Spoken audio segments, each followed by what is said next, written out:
નમસ્કાર દર્શક મિત્રો, સ્પીડ ન્યૂઝ 17 માં તમારું સ્વાગત છે। બહુ જ દુઃખજનક બાબત છે કે મોરબીના ઝૂલતા પુલની દુર્ઘટનાના શોક હજુ ભૂલાયા નથી। હજુ મોરબી દુર્ઘટનાને માંડ 13 થી 14 મહિના થયા છે, ત્યાં બરોડા હરણી તળાવની દુર્ઘટના સામે આવી। શું કરવા જઈ રહ્યા છે કોન્ટ્રાક્ટર?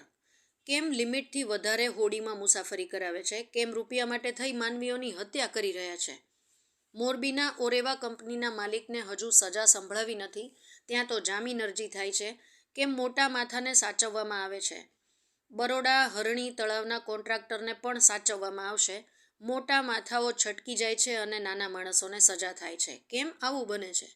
કોન્ટ્રાક્ટ પર લીધેલા તળાવમાં કોન્ટ્રાક્ટર છૂટી જાય છે અને મજૂરી કરતા પોતાના પરિવારનું પેટ ભરવા માટે કામ કરતા હોય તેમને સજા થતી હોય છે। સરકાર એક મરણ પામેલાને 4 લાખ રૂપિયા આપે છે, ત્યારે ઈજાગ્રસ્તને 50,000 રૂપિયા આપે છે। આ શું વ્યાજબી છે? કોઈની દીકરી, કોઈનો દીકરો અને કોઈના મા બાપ ગયા છે, જેના ઘરમાંથી કોઈ પરિવાર સભ્ય દુનિયા છોડીને જાય છે, તેની વેદના શું હોય છે એ પોતાના પરિવારને જ ખબર પડે। સરકાર કહે છે કે કોઈને બક્ષવામાં નહીં આવે। સરકાર આવા મોટા માથા માટે સજાની શું જોગવાઈ કરે છે એ જોવાનું રહ્યું। આ ઘટના પણ થોડા દિવસો પછી લોકો ભૂલી જશે, પણ તેમનો પરિવાર કાયમ માટે યાદ રાખશે। સ્પીડ ન્યૂઝ 17 સાથે રિપોર્ટર ઇસ્માઇલ ઘાંચી, કડી।